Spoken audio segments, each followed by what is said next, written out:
Bismillah. Kat luar sana, ramai penipu yang gunakan agama, gunakan nama Islam untuk mengubat orang. Dengan izin Tuhan, kebenaran akan terbongkar. Bismillahirrahmanirrahim. Assalamualaikum warahmatullahi wabarakatuh.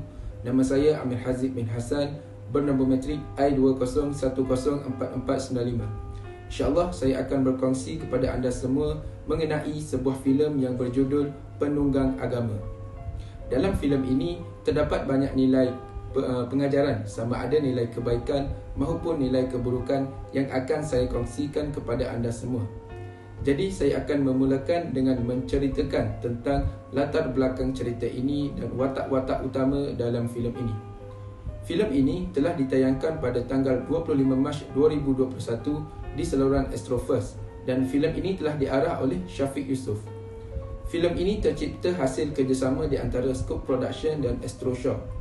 Penerbit bagi filem ini pula ialah Yusuf Haslam dan Raja Justina Raja Arshad. Genre bagi filem ini adalah bergenre filem seram. Antara watak-watak utama yang membintangi dalam filem ini adalah seperti Zul Arifin, Nasir Billah Khan, Sabrina Ali dan Azira Shafinas. Filem ini mengisahkan sepasang suami isteri yang menghadapi cabaran dalam menyelamatkan keluarga mereka daripada ancaman gangguan makhluk halus. Ini berdasarkan daripada kisah benar dan pengalaman Syafiq sendiri. Watak-watak utama dalam cerita ini adalah Zul Arifin sebagai Amir yang memegang watak sebagai suami kepada Azira Shafinas iaitu Ana, dan Nasir Billah Khan sebagai Tok Haji. Aku rasa yang Tok Haji ni menipu.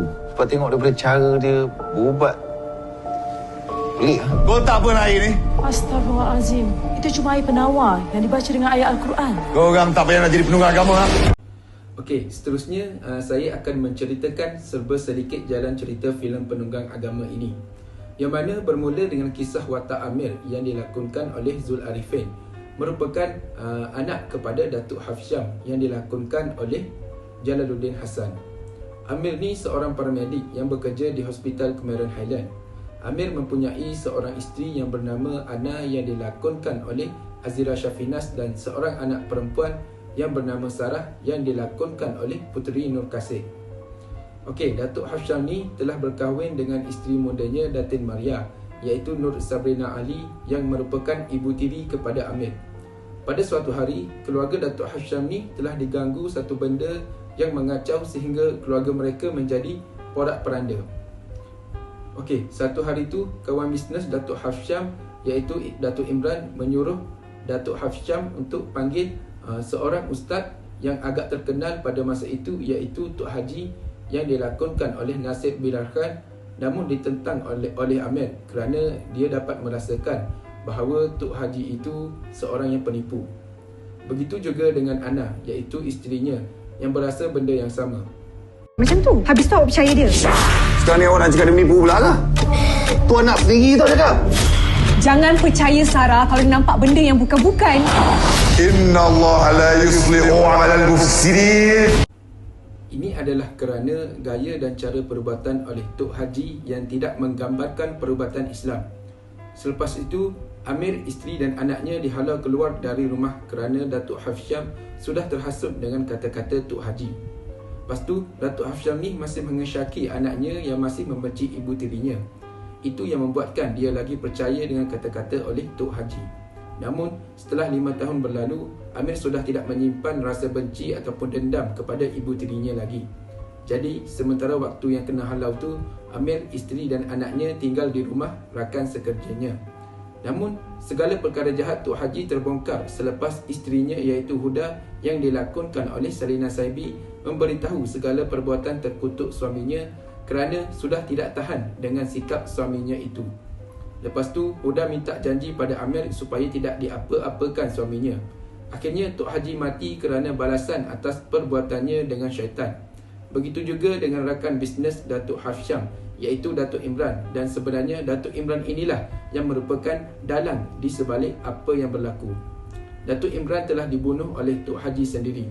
Lepas tu, perhubungan Datuk Hafsyam dengan Amir dan isterinya semakin baik selepas diberitahu cerita yang sebenar dan Amir tidak bersalah. Selepas Tok Haji sudah tiada, orang kampung agak sedikit terkesan dengan perkara yang dah berlaku.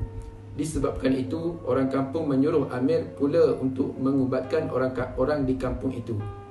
Selepas tu, Huda ingin membalas dendam kepada Amir di atas kematian suaminya disebabkan dia merasa ditipu oleh Amir kerana atas perjanjian yang telah dibuat dahulu yang mana menyuruh Amir untuk tidak diapa-apakan suaminya itu, tetapi berlaku sebaliknya sehingga Tok Haji meninggal. Sekarang ni awak nak cakap dia menipu pula ke? Tuan nak sendiri tau cakap. Jangan percaya Sarah kalau nampak benda yang bukan-bukan. Okey, seterusnya kita pergi kepada nilai kebaikan yang terdapat dalam cerita ini.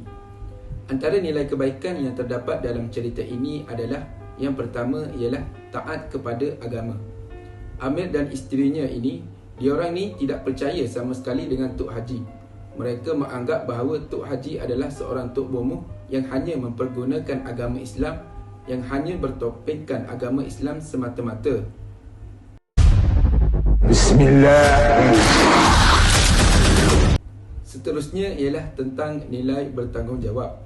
Amir ni bertanggungjawab membantu ayahnya untuk jauh daripada ketamakan Tok Haji yang mahu membolot harta ayahnya. Amir menghalang ayahnya dari menandatangani kontrak yang disediakan oleh Tok Haji, walaupun ketika itu Amir ditertawakan oleh pengikut-pengikut Tok Haji. Seterusnya ialah nilai keberanian. Sarah iaitu anak kepada Amir dan Ana, pada mulanya dia takut untuk menceritakan perkara yang sebenar tentang fitnah terhadap ibunya. Tetapi pada esok hari, Sarah memberanikan diri untuk menceritakan hal yang sebenar kepada ayahnya, walaupun dia telah diugut oleh jin yang ingin membunuh ayahnya. Seterusnya ialah nilai kejujuran. Huda ni dia jujur memberitahu Amir tentang tindakan suaminya iaitu Tok Haji yang ingin merogol mak tiri Amir untuk mendapatkan sihir yang kuat, dan ia juga salah satu perjanjian Tok Haji dengan syaitan itu. Huda ni dia jujur kepada Amir kerana dia sudah tak sanggup melihat suaminya bersetubuh dengan wanita lain. Dan yang terakhir ialah nilai persahabatan, yang mana kawan Amir iaitu Hafiz, dia banyak membantu Amir dalam masa Amir dalam kesusahan.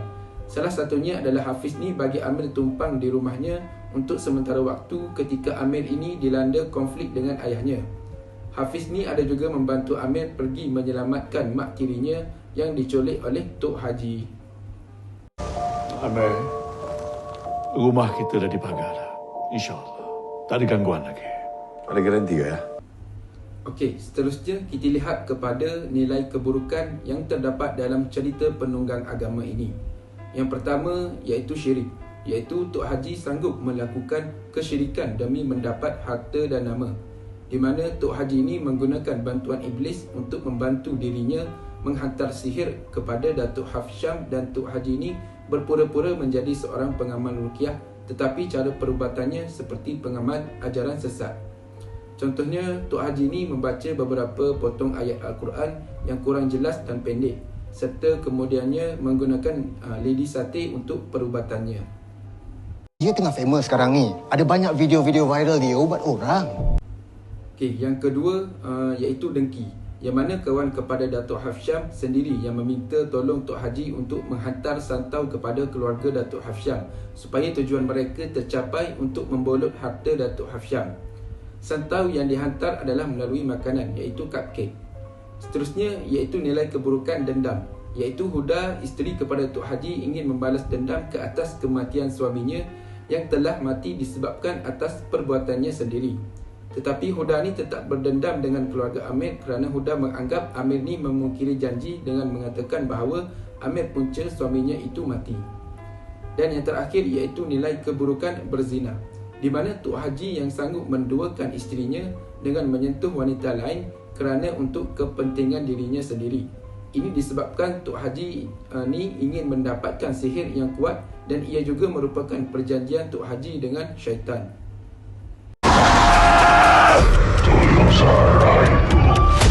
Okey, seterusnya antara pengajaran yang terdapat dalam filem ini yang boleh sama-sama kita ambil iktibar adalah seperti yang pertama, jangan mudah percaya dengan seseorang berdasarkan cara pemakaiannya, di di mana zaman sekarang ni kita boleh nampak macam-macam orang, contoh seperti bomoh, dukun dan sebagainya, yang mana macam-macam orang boleh menyamar berdasarkan berpakaian seperti berserban, berjubah, yang mudah untuk kita mempercayai bahawa diorang ni yang membawa ajaran agama dan Al-Quran.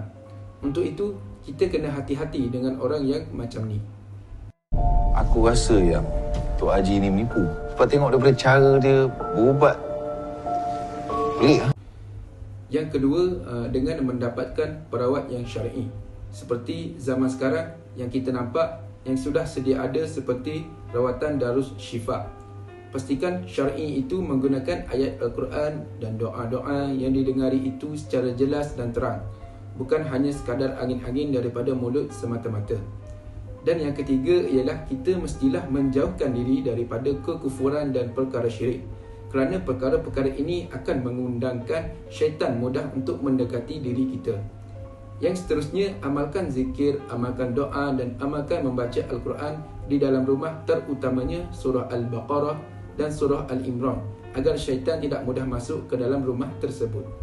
Ada satu hadis Nabi menyebut, sesungguhnya syaitan tidak akan masuk ke rumah yang dibaca surah Al-Baqarah, dan tukang sihir pun tidak mampu mengalahkan orang yang membaca surah itu.